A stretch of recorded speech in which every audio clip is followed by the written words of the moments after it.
की सरकार में प्रतिनिधि का रोल अदा कर रहे हैं। बड़ी मुश्किलें सामने आ रही है क्योंकि जो बढ़ाइयाँ तारीफें कर रहे हैं ना, ये डकैत नज़र आ रहे हैं, जिसका हमने खामियाजा निभाना पड़ रहा है। गांव वालों के सामने हमने शर्मिंदा होना पड़ रहा है। ये डाकू हैं। किसानों को 55 लाख रुपए दिए हैं। बताओ, जमीन इतनी, एक तरफ केएमपी है, एक तरफ नेशनल हाईवे है, एक तरफ अंग्रेजों के टाइम का पातली रेलवे स्टेशन है, एक तरफ अदानी लॉजिस्टिक है। उस जमीन की क्या कीमत होगी?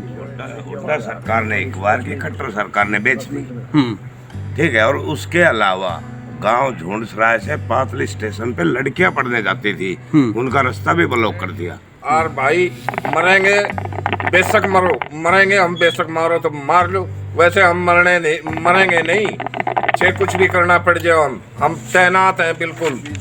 ना उनको प्लॉट दिया कमर्शियल, ना उनको कुछ दिया। किसानों को मारने की साजिश रची जा रही है। एक एक आदमी के पास वही प्रॉपर्टी थी, वो इन्होंने ले ली, उसी पे इन्होंने डीलिंग करके 3 करोड़ 22 लाख रुपए में बेच दिया। क्या किसान नहीं बेच सकता था 3 करोड़ 22 लाख रुपए में?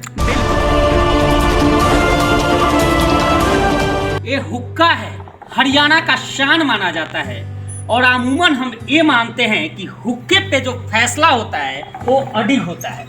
हम गुरुग्राम के पातली हाजीपुर पंचायत में हैं और एक पातली गांव है और आप देख सकते हैं कि हुक्के पर दर्जनों लोग बैठे हैं, एक पंचायत बैठी है और ये सरपंच का मकान है। यहाँ सब लोग पहुंचे हैं और जमीन का मामला है, फ्लिपकार्ट का मामला है और आज ये पंचायत, जो लोग यहाँ हुक्के पे हैं, एक करो या मरो की स्थिति में हैं। ये दोबारा आंदोलन के लिए आए हैं और ये आगे कुछ बड़ा फैसला लेने के लिए तैयार हैं। आपको बता दें कि पूरा मामला पातली के फ्लिपकार्ट कंपनी का है, जहां सरकार ने HSIIDC ने करीब 140 एकड़ जमीन फ्लिपकार्ट को दी और इन गांव वालों का, दर्जनों गांव के लोग इसमें शामिल हैं। आप देख सकते हैं कि प्रत्येक गांव के प्रतिनिधि हैं और इनका ये मानना है कि यहाँ पे जो जमीन फ्लिपकार्ट ने ली, उसने गांव के रास्तों को भी उसने बैरिकेटिंग करा ली, यानी बाउंड्री करा ली और उसको कब्जे कर लिया, जिस वजह से इन्हें काफ़ी परेशानी है। और एक कागजों का, ये सरपंच साहब हैं, आप देख सकते हैं, और एक कागजों का पिटारा लेकर बैठे हैं, चाहे वो DC के नाम हो या CM विंडो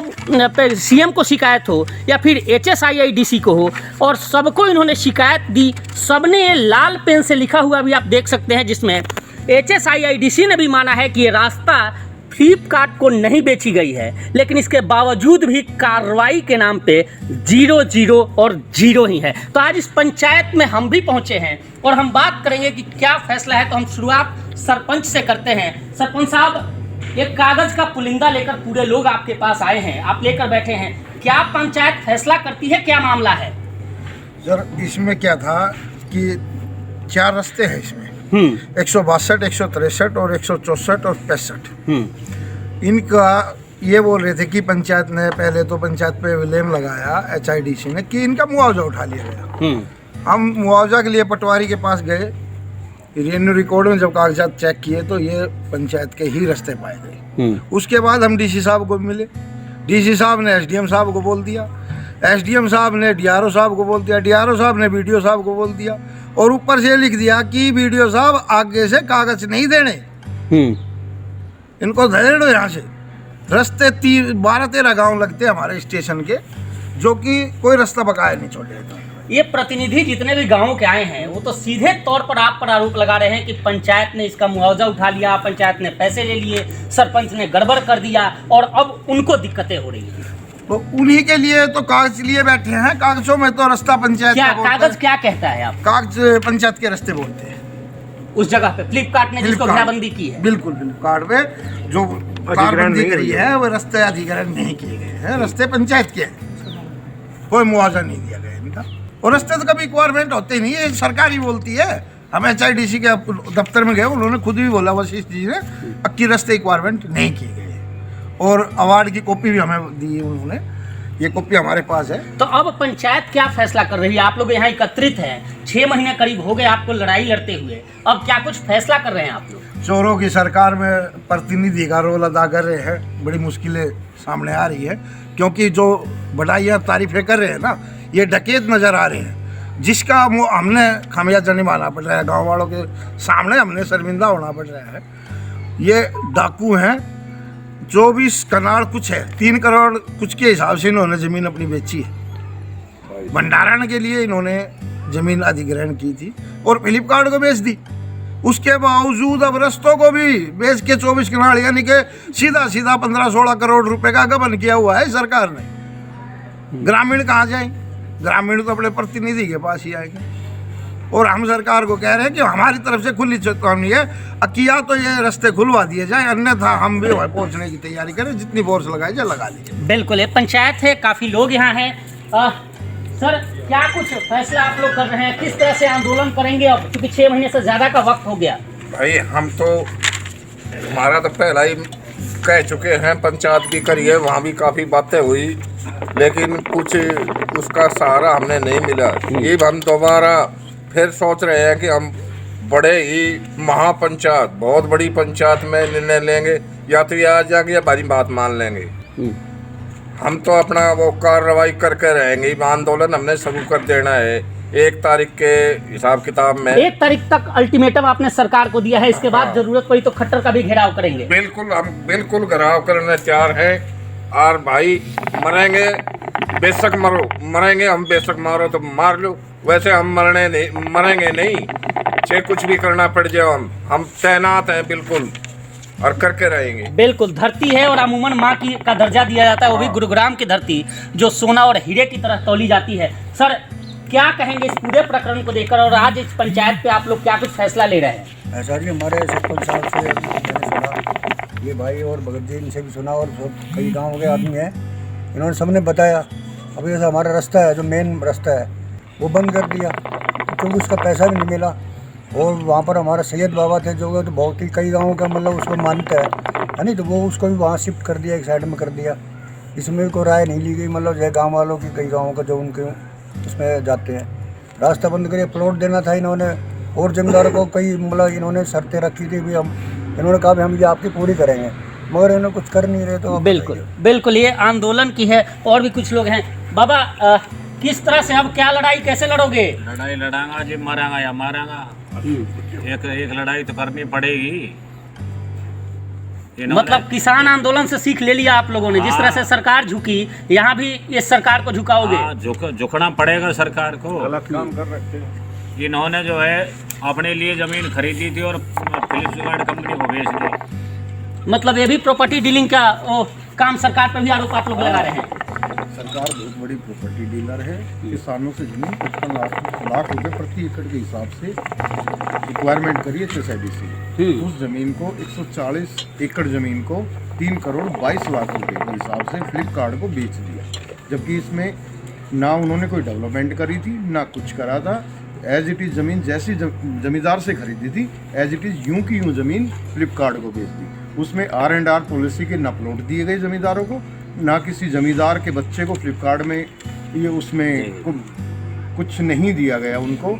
1-1 एकड़ के हिसाब में इन्होंने 1200 गज के कमर्शियल प्लॉट देने थे, नहीं वो प्लॉट दिए। ज़मीन हमारी फोकट में ले ली। हमारे ज़मींदारों ने वहाँ पे 5 एकड़ ज़मीन, मिनिमम 5 एकड़ ज़मीन जो छोड़ी हुई थी, अब भाई हमें 1200 गज का प्लॉट मिलेगा कमर्शियल। ना इन्होंने सड़क बनाई है, ना इन्होंने सीवर लाइन डाली है, ना इन्होंने कुछ किया है। उनकी 5 एकड़ ज़मीन, ना एक पैसा उठाया ज़मींदारों ने, और उनने वो ज़मीन फ्लिपकार्ट को बेच दी। ना उनको प्लॉट दिया कमर्शियल, ना उनको कुछ दिया। किसानों को मारने की साजिश रची जा रही है। एक आदमी के पास वही प्रॉपर्टी थी, वो इन्होंने ले ली, उसी पे इन्होंने डीलिंग करके 3 करोड़ 22 लाख रुपए में बेच दिया। क्या किसान नहीं बेच सकता था 3 करोड़ 22 लाख रुपए में? बिल्कुल। किसान कंपनी को नहीं जानता क्या? किसान इतना अनपढ़ हो गया, ये इतने पढ़े लिखे हो गए। बिल्कुल, ये आपको बता दें कि 2012-13 में एक दौर था जब यही भारतीय जनता पार्टी के लोग थे, हुड्डा सरकार को प्रॉपर्टी डीलर कहते थे, प्रॉपर्टी डीलिंग की सरकार कहते थे, और ऐसे कई स्कीम सामने आए थे। सामने स्कीम आ रहे हैं, आप देख रहे हैं। सर, आप बताइए क्या मामला था और क्या कुछ? 2013 में भूमि अधिग्रहण की थी इन्होंने पातली हाजीपुर की। आज उसको 2021 हो गए हैं। ना तो इन्होंने वहाँ कोई रोड बनाए, ना ही कोई काम किया, और कंपनी को, फ्लिपकार्ट को 3 करोड़ 22 लाख के हिसाब से बेच दी। सीधा हम भी बेच देते हैं ऐसे तो। नहीं, आप 2013 का जिक्र कर रहे हैं, तो क्या 2013 में तो हुड्डा की सरकार थी यहाँ, तो आपकी जो जमीन अधिग्रहित की गई वो हुड्डा सरकार ने की या फिर खट्टर सरकार ने की? हुड्डा सरकार ने एक बार की, खट्टर सरकार ने बेच दी। ठीक है। और उसके अलावा गांव झुंडसराय से पातली स्टेशन पे लड़कियां पढ़ने जाती थी, उनका रास्ता भी ब्लॉक कर दिया। सबसे बड़ी बात तो यार कोई रेल की सवारी भी नहीं जा सकती। पातली गांव की ठीक है, पातली गांव की बीपीएल कॉलोनी भी है। और उसके अलावा इसमें पीपल के पेड़ थे जो HSID से बार बार कहा गया कि भाई इनको मत काटो, पीपल के पेड़ तक काट लिए इन्होंने। बिल्कुल, लड़ाई ये है कि ये पूरा 140 एकड़ का जो रकबा है उसके बीच में एक दगड़ा है, रास्ता है, और वो रास्ता लगभग 10 से 12 गांव है, बीपीएल कॉलोनी है, वहाँ के लोग उससे निकलते बढ़ते हैं। और यहाँ तक कि जो स्कूल है उसमें जो बच्चियाँ पढ़ने आती हैं, जो लोग स्टेशन जाते हैं, उन सबको दिक्कतों का सामना करना पड़ा है। सर एक बार आप बताइए क्या है मामला और किस तरह से आप लड़ाई लड़ोगे? मामला यही है जी, इनने सारा धोखाधड़ी कर रखी है इसमें, रास्तों के मतलब रास्ते भी घेर लिए और फ्लिपकार्ट को बेच दी वो ज़मीन। किसानों को 55 लाख रुपए दिए हैं, बताओ ज़मीन इतनी, एक तरफ KMP है, एक तरफ नेशनल हाईवे है, एक तरफ अंग्रेजों के टाइम का पातली रेलवे स्टेशन है, एक तरफ अदानी लॉजिस्टिक है। उस ज़मीन की क्या कीमत होगी? कमर्शियल ज़मीन है, इंटरनेशनल एयरपोर्ट है पास में ही, बताओ हद की बात है ना। बहुत धोखाधड़ी है, तो किसान मार दिया बिल्कुल। अब क्या प्लान कर रहे हैं, किस तरह से आंदोलन करेंगे आप लोग? आप प्लान क्या, अपनी मीटिंग कर रहे हैं, पंचायत में निर्णय लेंगे, जो पंचायत करेगी, जो निर्णय लेगी उस तरीके से चलेंगे। अब बिल्कुल क्या कुछ निर्णय सर? ये देखिए, बिल्कुल आप देख सकते हैं कि जितने भी लोग हैं सबने ये हामी भरी है कि इस मीटिंग में जो कुछ फैसला होगा वो किया जाएगा। और अभी जो जिस तरह से सरपंच साहब क्या कुछ मीटिंग में, एक बार आप यहाँ आ जाएं तो एक लाइन में ये बता दें कि क्या कुछ आज बैठक में फैसला हुआ? बैठक में यही फैसला हुआ है कि 1 तारीख को जो हमने अल्टीमेटम दे रखा है उसके ऊपर हम पंचायत करेंगे और यहाँ आंदोलन की तैयारी। बिल्कुल, एक यानी 2021-21 का समय सरकार के पास है। अगर सरकार या प्रशासन जो कागजात हैं उस पर कार्रवाई नहीं करती है, इनकी मांगों को नहीं मानती है, तो 2022 निश्चित तौर पर मुश्किलों का दौर सरकार और प्रशासन के लिए होगा। क्योंकि ये जितने किसान हैं वो कटिबद्ध हैं, प्रतिबद्ध हैं कि ये लोग, चाहे वो मुख्यमंत्री का घेराव करना पड़े या फिर प्रशासन का घेराव करना पड़े या कोई बड़ा जन आंदोलन करना पड़े, ये सब कुछ करेंगे। क्योंकि इनकी धरती है, इनकी ज़मीन है, और उस ज़मीन को, उस रास्ते के लिए ये कुछ भी करने को तैयार है। तो देखना है। फिलहाल इस पेशकश में इतना ही। देखते रहिए प्रवासी एक्सप्रेस।